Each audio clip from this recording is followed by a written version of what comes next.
مجھے شکر گزار ہوں کہ آج ایک مختصر نوٹس پر آپ کو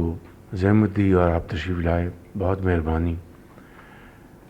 میں اسلام آباد ٹاکس کے حوالے سے حال احوال دینا چاہتا ہوں۔ یہ 47 سال جو کہ امریکہ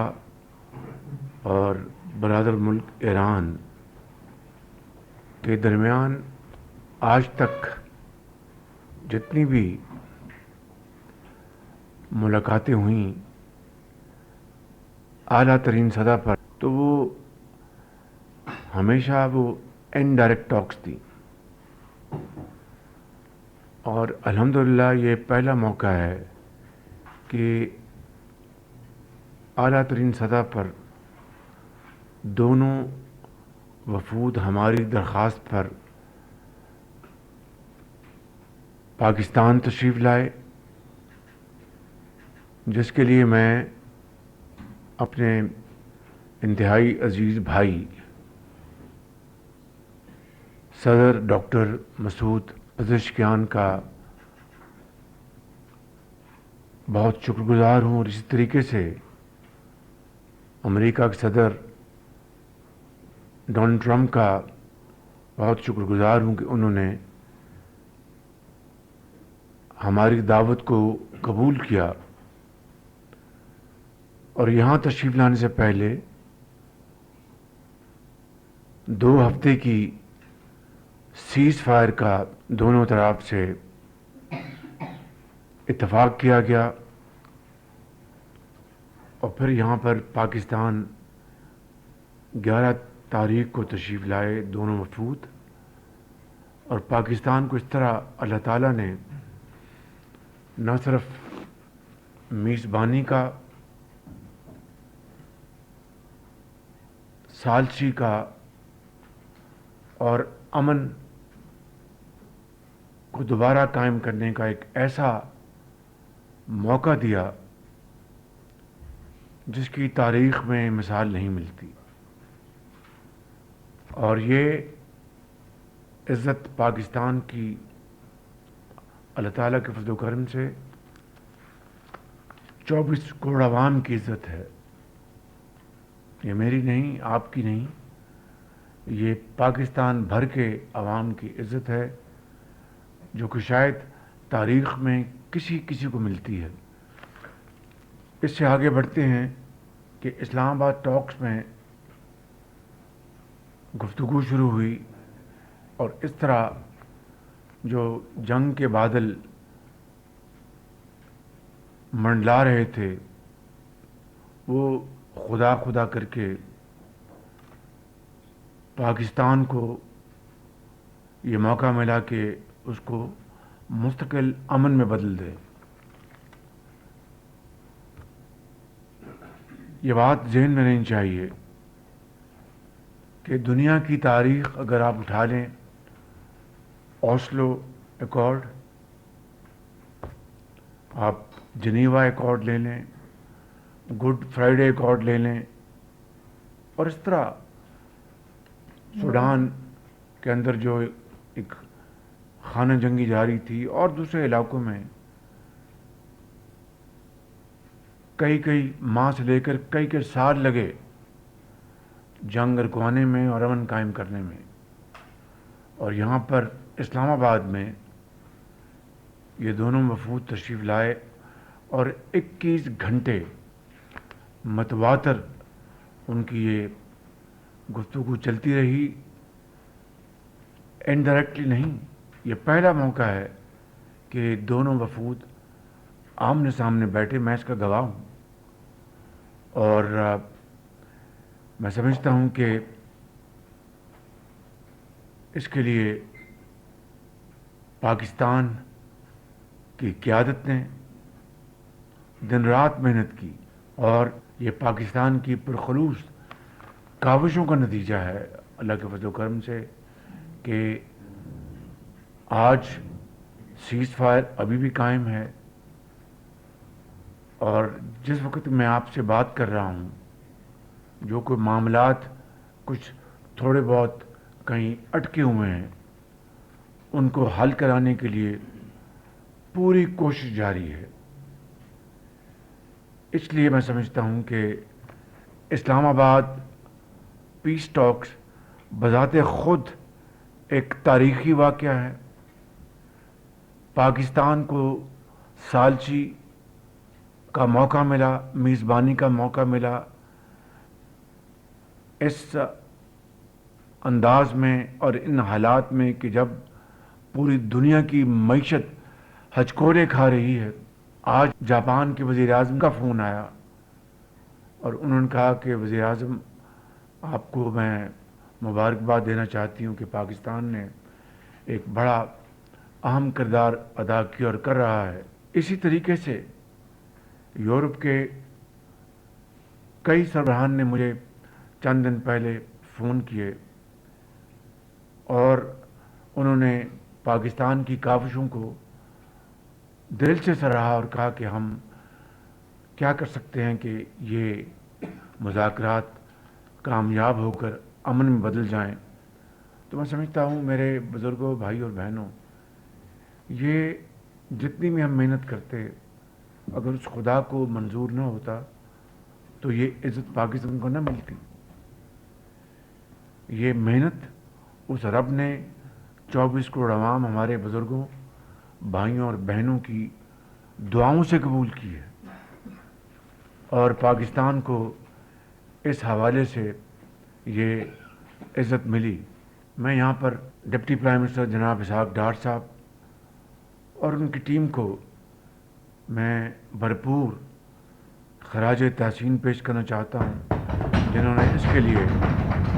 دن رات محنت کی اور کاوشیں کی، اور خاص طور پر میں فیلڈ مارشل سید عاصم منیر اور ان کی ٹیم کو دل کی اتھاہ گہرائیوں سے نہ صرف شاباش دیتا ہوں بلکہ اپنی طرف سے، آپ کی طرف سے اور قوم کی طرف سے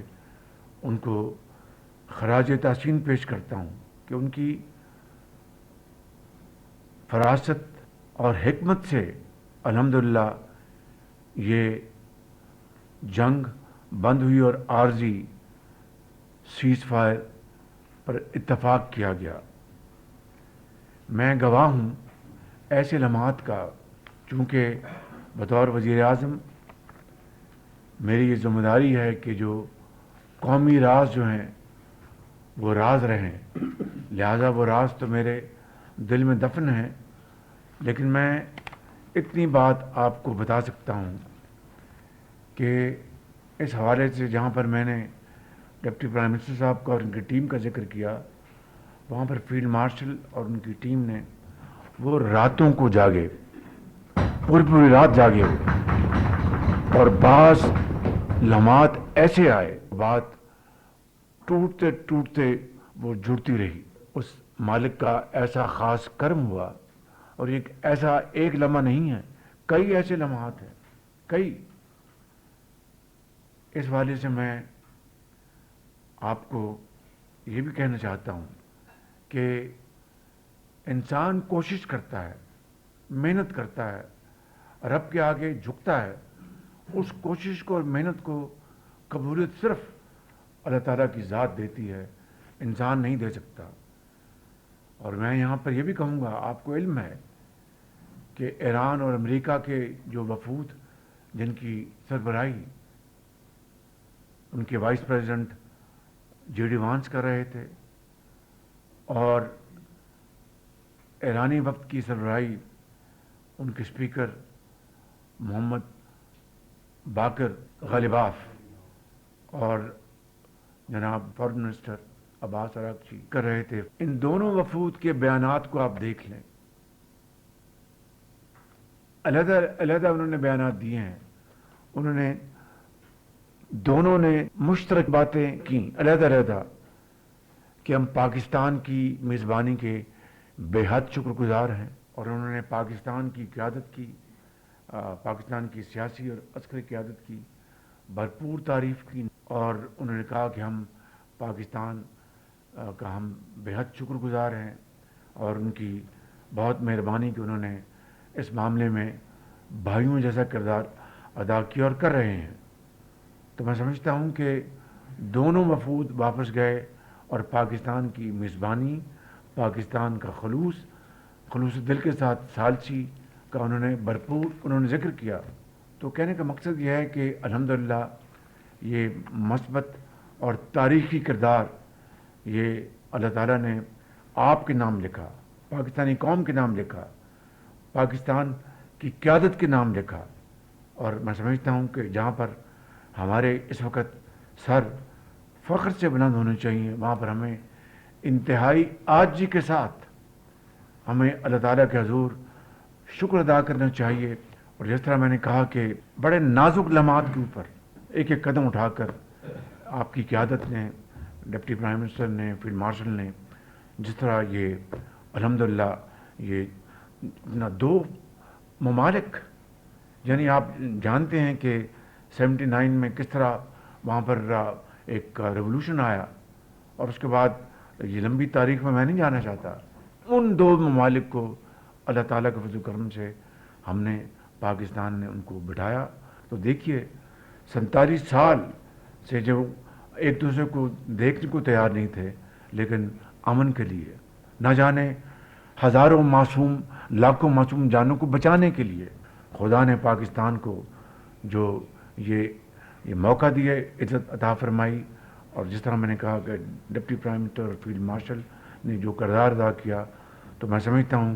کہ ان کا فیلڈ مارشل کا کردار تاریخ بخدا ہمیشہ سنہری حروف سے یاد رکھے گی انشاءاللہ. اس لیے یہاں پر میں یہ کہوں گا کہ جناب ڈار صاحب اور خصوصی طور پر فیلڈ مارشل صاحب کے لیے یہ ہاؤس ان کو بھرپور تاثیر پیش کرے، اور یہ تاریخ گواہ رہے کہ انہوں نے واقعی اس ملک کو کس طریقے سے عزت دی اور ایک یہ رول ادا کیا. میں سردار صاحب سے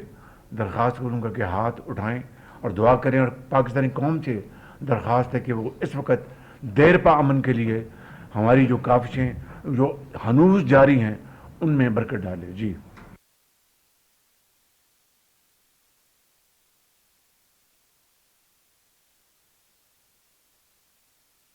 میرا فرض تھا کہ میں آج آپ کو یہ ساری میں اس بات کی میں ایک مختصر انداز میں بتاؤں کہ کس طریقے سے آپ کی سیاسی اور عسکری قیادت نے پاکستان کے لیے نہیں، دنیا کے لیے ایک نام پیدا کیا اپنی کاوشوں سے. اور یہ خلوص دل کے ساتھ اصل میں اللہ تعالیٰ کی رضا کو، اس کی رضا کی خاطر، اس کو خوش کرنے کی خاطر کہ معصوم جانوں کی جو اپنا ہلاکتیں ہو رہی ہیں وہ بچ جائے. تو میں سمجھتا ہوں کہ اس سے بڑی خدمت دین اور دنیا حاصل کرنے کے علاوہ کوئی اور ہو نہیں سکتی. اللہ تعالیٰ ہم سب کا حامی ناصر ہو. وزیر اعظم محمد شہباز شریف کابینہ اجلاس میں گفتگو کر رہے تھے. انہوں نے کہا کہ دونوں ملکوں نے اعتراف کیا کہ پاکستانی بھائیوں نے اہم کردار ادا کیا ہے، اور بطور وزیر اعظم قومی رازوں کا میں امین ہوں. پاکستان کی کاوشیں کامیاب ہوئی ہیں. مذاکراتی عمل میں کئی لمحات ایسے آئے کہ بات ٹوٹنے کا خدشہ ہوا. خلوص نیت سے کی گئی کوششوں کو کامیابی ملتی ہے. امریکی وفد کی قیادت نائب صدر جے ڈی وینس نے کی تھی، اور ایرانی وفد میں اسپیکر محمد باقر کالباف اور وزیر خارجہ عباس اراغچی شامل ہوئے تھے. اور دونوں ملکوں کے وفود نے پاکستان کی میزبانی اور خلوص پر شکریہ بھی ادا کیا تھا. ایران اور امریکہ کے وفود نے پاکستان کی سیاسی اور عسکری قیادت کی بھرپور تعریف بھی کی. دونوں ملکوں نے یہ اعتراف کیا کہ پاکستانی بھائیوں نے اہم کردار ادا کیا ہے. دونوں ملکوں کے درمیان 47 سال بعد اعلیٰ ترین سطح پر بات چیت ہوئی. دونوں وفود کے 21 گھنٹے تک گفتگو ہوئی تھی. پہلی مرتبہ ہوا کہ امریکہ اور ایران کے وفود آمنے سامنے بیٹھے تھے. پاکستان کی قیادت نے مذاکرات کے لیے دن رات محنت کی تھی، اور پاکستان کی کاوشوں کا نتیجہ ہے کہ سیز فائر ابھی تک قائم ہے، اور جو معاملات اب بھی ان کے ہوئے ہیں انہیں حل کرانے کی کوششیں جاری کی ہیں.